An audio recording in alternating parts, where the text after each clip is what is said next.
In this video, we're going to talk about how I learned and how I like to teach the off arm.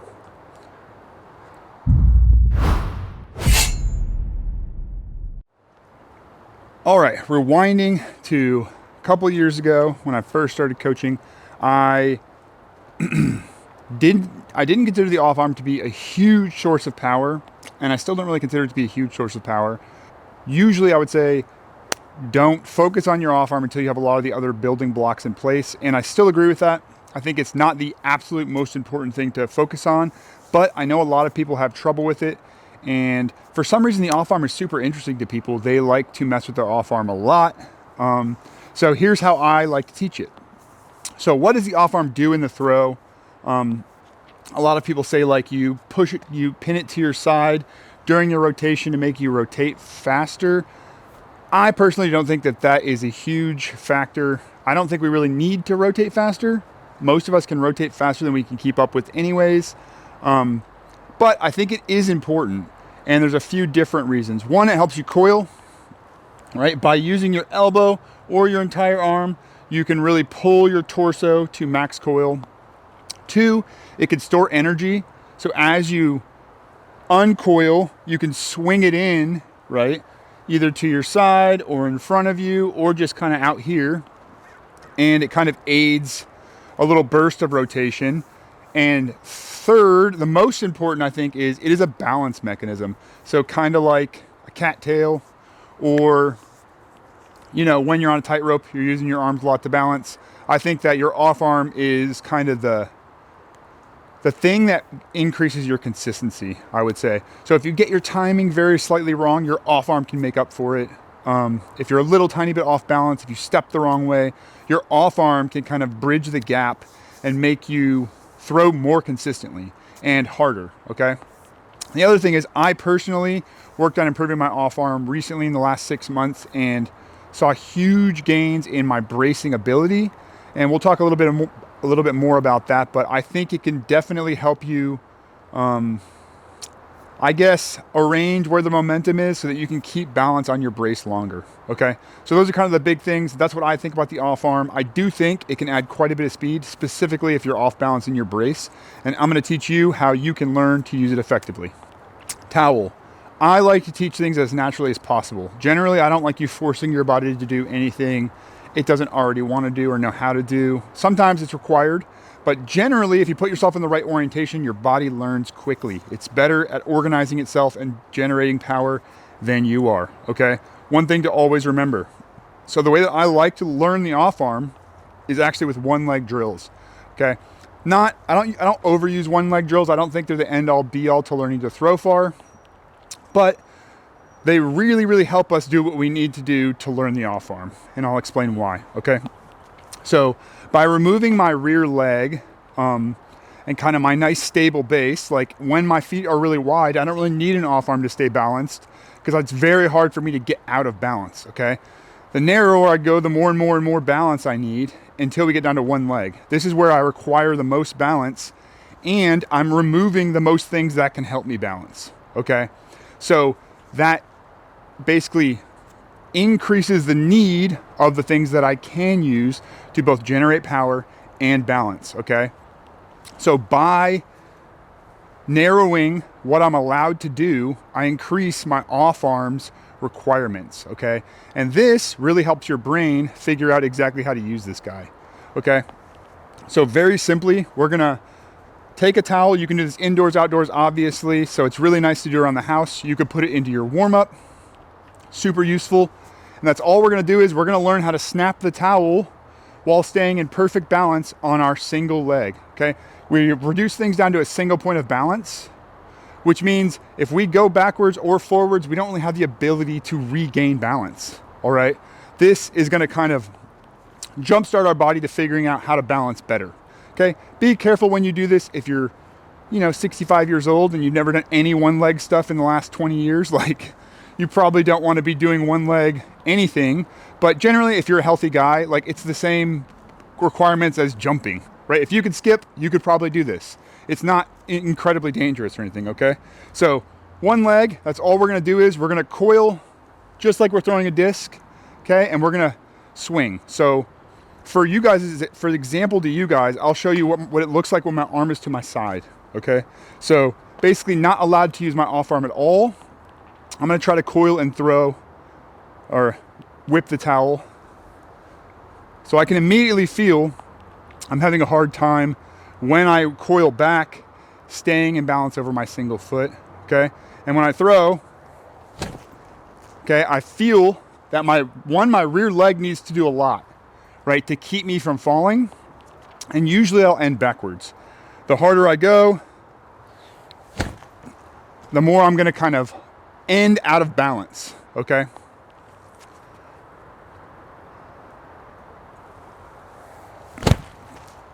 And we're gonna grab the tech disc. We're not throwing hard today. It is cold, it is wet, but I'm gonna show you kind of what some speeds look like. Pinned off arm, one leg drill. Once again, using the putter tech disc. It's cold, it's a little easier on my fingers. We will be switching back to a driver as soon as it warms up. I think it is important to get some driver practice in. But let's go nice and slow. We'll start pinned off arm, one leg.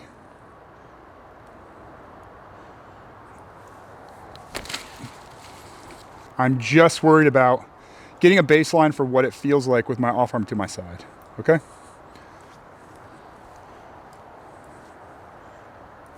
Pinned. I can feel that I have to be really quick. I only have a split second of balance to put power down, get the disc out before I'm already falling. So it feels more like I'm throwing while falling, okay? We'll do a couple more, try to get an okay baseline to compare. I'll try to go a little harder here. It is wet, so bear with me. Pinned.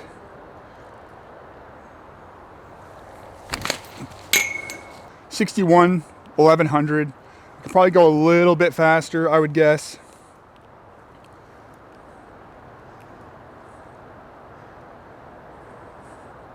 Pinned it.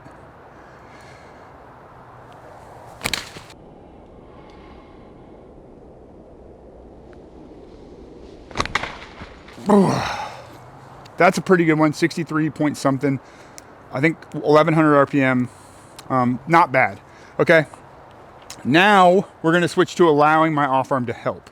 Okay, I'm gonna show you first with the towel, and then I'm gonna show you with the tech disc. So that's all we're gonna do is we're gonna start using our off arm. So your body will naturally learn how to do this if you just think about throwing hard or whipping the towel hard and staying balanced on your one leg, which means no falling back at the end, no falling forward at the end, no falling sideways at the end. We just want to stay balanced, okay? In order to do that, we're gonna have to counteract the throwing motion with our off arm, okay? So I'm gonna use it to help me coil.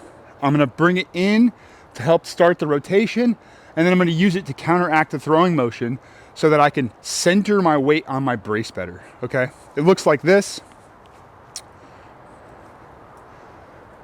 Here. Okay, and you'll see I can feel that I have more time. I am centered on my brace for longer, so I can actually generate power for longer. I don't feel like I'm falling, so my body isn't compensating, freaking out, kicking everything around because I'm falling down, okay?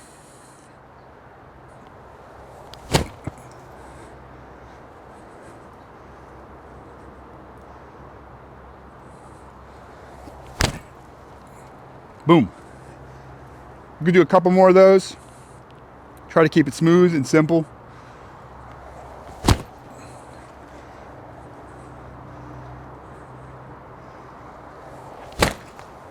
Boom. Okay? Off arm, you saw my rear leg getting involved. Definitely like I'm learning to balance on a single point better. Okay? Very simple. We're gonna do a couple one leg throws, probably the same amount we did with the arm pinned. We're gonna see how it affects my throw. Do I gain more spin? Do I gain more speed? And how do I feel? Okay? So very easy, single leg. Make sure this disc is dry. I'm just gonna use our off arm, nice and flowy. Okay.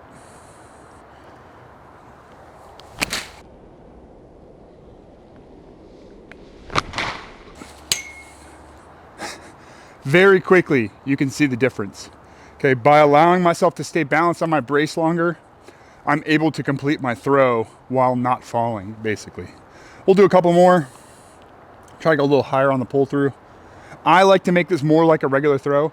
A lot of times you'll be throwing on a crazy amount of hyzer when you do one legs. So if you want it to resemble a throw a little more, get that swing plane high and try to do one legs flat, okay?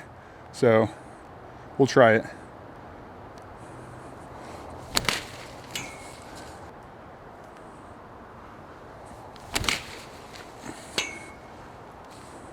All right, we'll try to get a couple of really good ones to end it.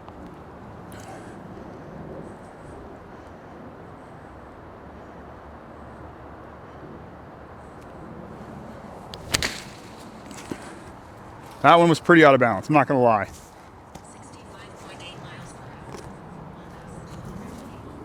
And you can see my speed dropped even though I tried harder because I lost balance, okay? Nice and smooth and easy.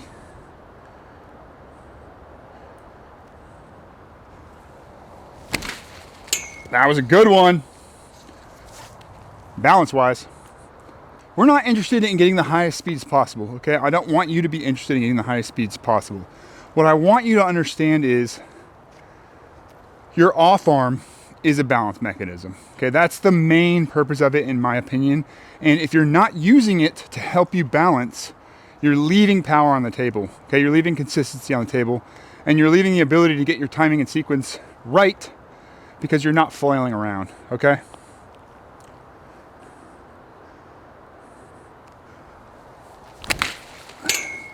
I mean, kind of finish up, short one here today, okay? If you haven't worked on your off arm at all, highly recommend. Start with the towel and learn, how do we use this to help us balance? Out, right? In, out, okay? You'll see this in a lot of very high level pros. Penguin move is what we call it in the Discord. By the way, if you're not a part of the Discord and you want to learn more about disc golf form, check it out in the description below. Tons of people there and lots of good coaches, not just me. And if you need more help than this, fixing your off arm or any other part of your backhand, forehand mechanics, hit me up on Fomero. I hope it helps. I'm going to try to be making a lot more of these short videos where I'm giving you an easy single piece to work on. I know a lot of you guys don't love watching the 20-minute ones, so I'm going to intermix, you know, the long form stuff and then more of the shorter form stuff where you could just get one thing to work on, start putting in your warm-up, start putting it in your training days, and hopefully come out with a better off arm and a better throw. That's what I got for you guys today. Thanks, and as always, peace.